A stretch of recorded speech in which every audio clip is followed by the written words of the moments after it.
Eccoci qua ragazzi, salve a tutti, bentornati sul canale. Empoli-Napoli si giocherà domani alle 12:30, c'è stata la conferenza del mister da commentare, volevo condividere un paio di pensieri con voi, probabili formazioni sia in casa Napoli che per quanto riguarda l'Empoli. Iscrivetevi al canale se passate per la prima volta sotto questo video, mi raccomando, attivando la campanellina delle notifiche così si resta aggiornati ogni qualvolta esce un nuovo video e le vostre considerazioni come sempre ci confrontiamo nella sezione commenti qui sotto. Partiamo dalla conferenza del mister, ma non ci dilunghiamo perché andiamo a vedere anche chi gioca per quanto riguarda l'Empoli.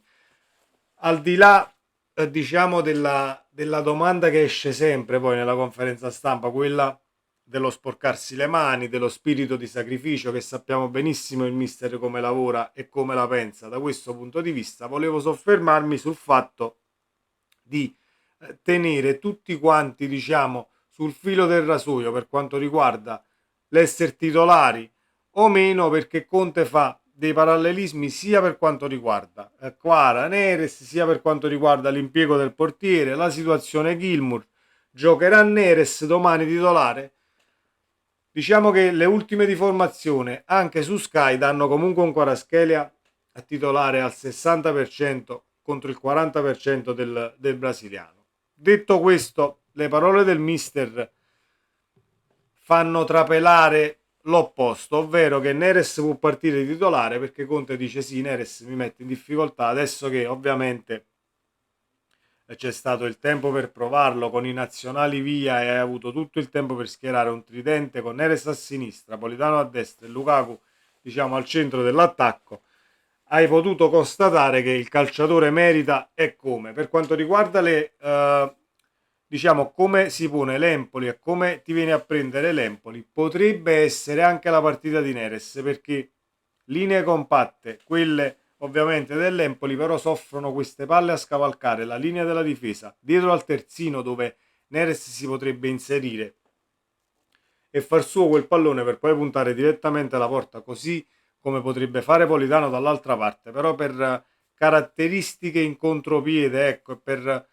controllo palle e velocità, Neres forse, non forse, la mia personale opinione è che Neres ovviamente è più adatto a Politano, che fa tutto un altro lavoro, al di là che possa scattare in contropiede o meno, comunque dà una mano a livello difensivo, entra nel campo piuttosto che scendere del tutto sull'out di destra e crossare, anche perché si ritroverebbe poi la palla sul destro che non è il suo piede, quindi rientra quasi sempre sul sinistro. Caratteristiche diverse: uno gioca a destra a piede invertito, l'altro invece si ritroverebbe a sinistra con il suo piede comunque per poter crossare, puntare alla porta e quant'altro.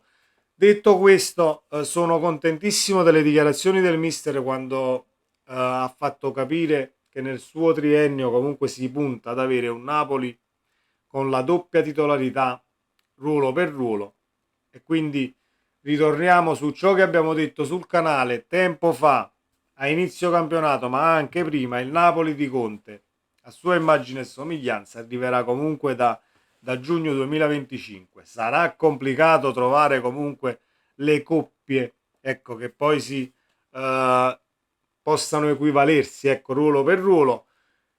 La cosa che spero è che il Napoli riesca a trovare gli eventuali calciatori e che non siano poi tutti nazionali, ecco, perché avere poi più in là una rosa che siano 20 su 24, 18 su 24 nazionali, eh, ti mette davanti al problema quando ci sono le soste che non hai assolutamente con chi fare allenamento e provare determinate situazioni, cosa che invece sta succedendo quest'anno. Vedi con Neres che non parte, Lukaku che comunque ha rifiutato il Belgio, ma credo che alla prossima convocazione comunque andrà a giocare con la nazionale. Hai Politano che non rientra al momento, mettiamola così, nei piani di Spalletti, e noi ne siamo assolutamente contenti perché più calciatori restano a Napoli e meno rischi ci sono di farsi male, così come è avvenuto per Lobotka, così come l'affaticamento per Olivera, ma dalla conferenza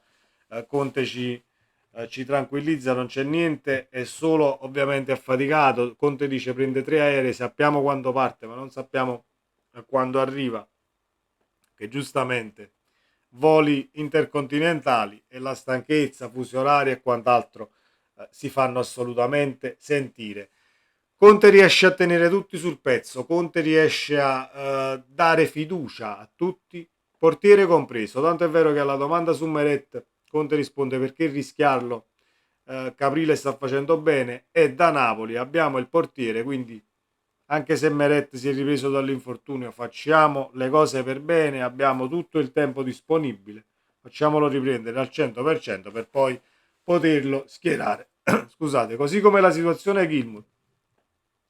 Gilmour è secondo me pronto per esordire dal primo minuto, è pronto per prendersi il centrocampo sulle spalle e far sì che diciamo Lobotka possa recuperare in tutta tranquillità, che possano essere 2 o 3 le partite, perché poi non dobbiamo incappare nell'errore di dire vabbè tanto a Gilmour gli facciamo fare l'Empoli e il Lecce, poi quando arriva il Milan, l'Atalanta, eccetera, eccetera, l'Inter e quant'altro, facciamo giocare Lobo. Gilmour potrebbe giocare anche quelle di partite per quanto riguarda l'importanza dell'avversario e la difficoltà del match.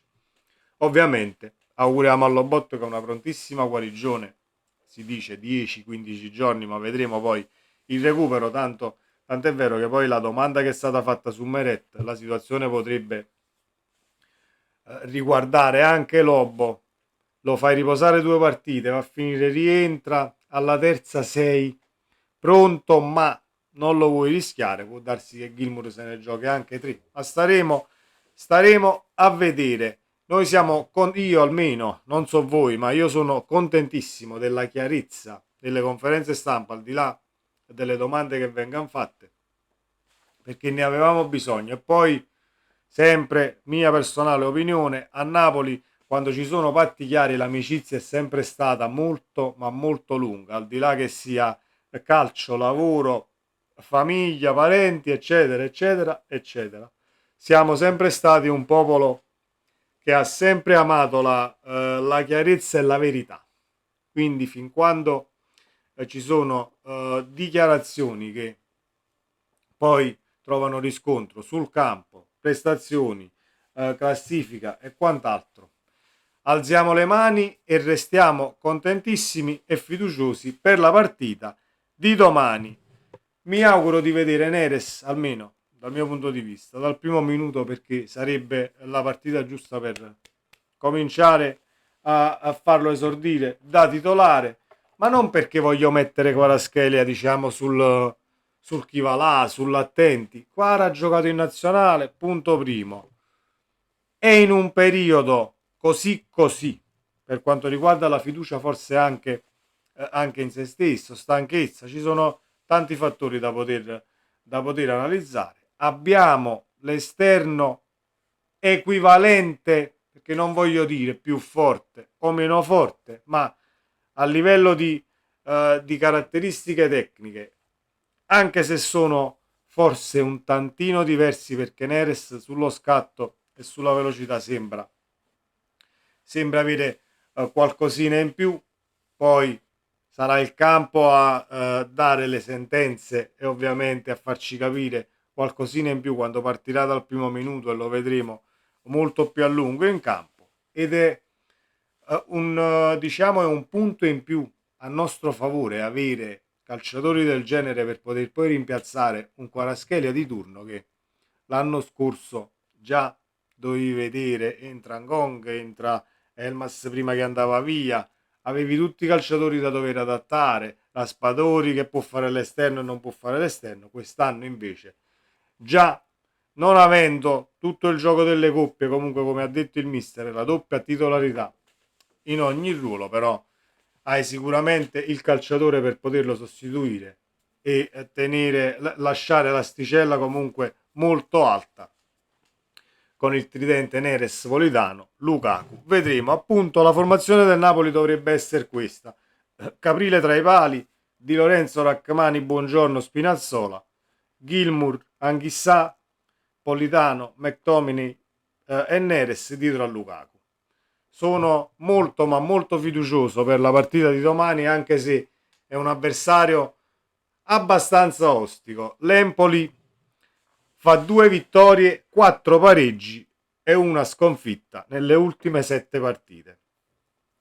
Ovviamente 4 gol presi e Conte parla di seconda miglior difesa dietro quella della Juve. Avendo visto le partite, è una squadra che comunque l'occasione la concede, non è che si chiude dietro e riesce ad essere granitica per tutti i 90 minuti, quindi il gol sicuramente uscirà da parte nostra. Dobbiamo essere bravi ad approfittare delle situazioni che si vengono a creare quando l'Empoli si spinge in avanti, perché quel recupero palla nella nostra metà campo potrebbe essere fondamentale per poi far scattare gli eventuali contropiedi o dare palla a Lukaku in cassaforte per poi smistare sulle fasce a sinistra o a destra per puntare la porta e la profondità, con al limite l'inserimento di McTominay che va quasi andrebbe, credo, come lo sta sfruttando Conte, così come fa anche in nazionale, andrebbe diciamo, a posizionarsi sulla stessa linea dell'attaccante, molte volte sul secondo palo per non lasciarlo scoperto, e quindi possiamo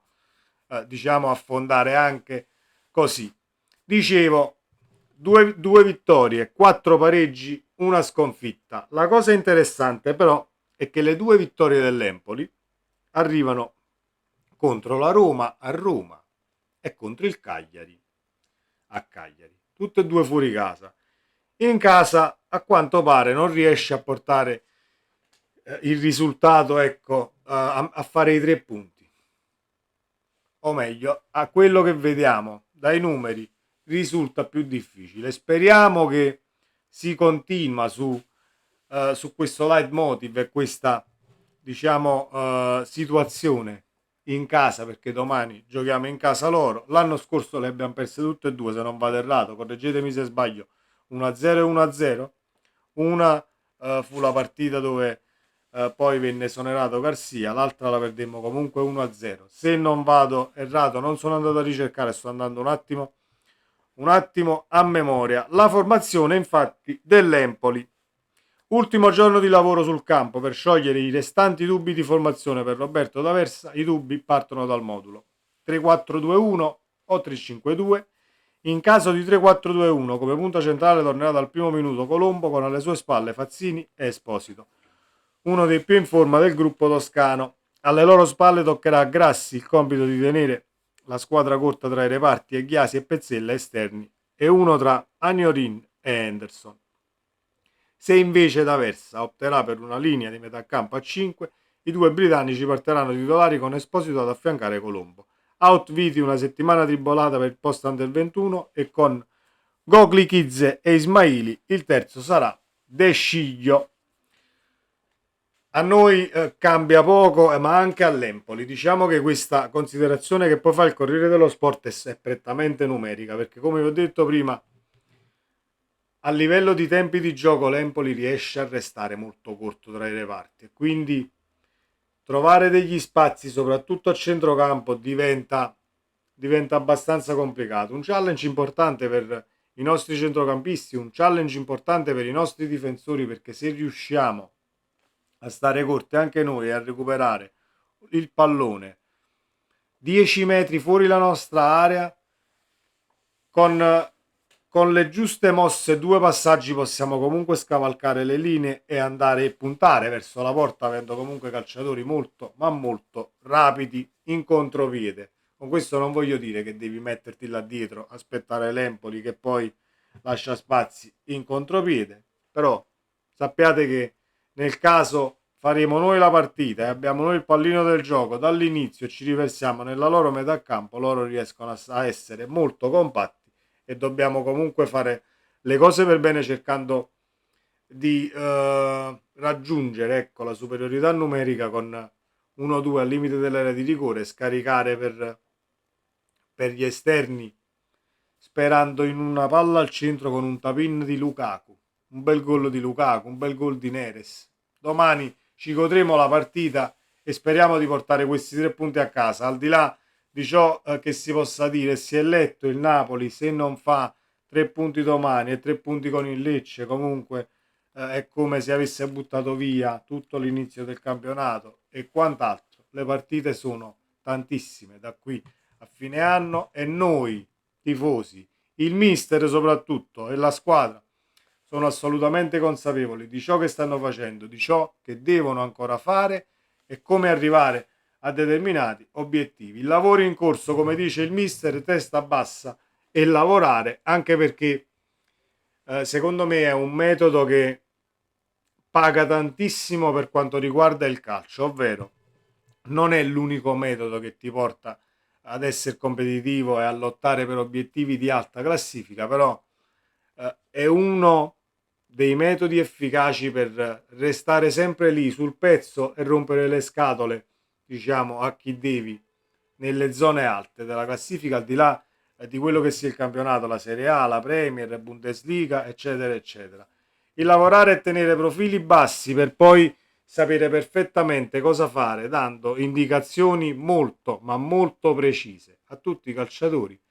Dovrebbe essere la normalità, ma come abbiamo visto l'anno scorso e i tanti allenatori passati sulla panchina del Napoli, la normalità non è. Ecco perché ci sono quei divari tra chi prende 6 milioni, chi prende 600.000, chi prende 1,5 milioni. Ci sono allenatori e allenatori.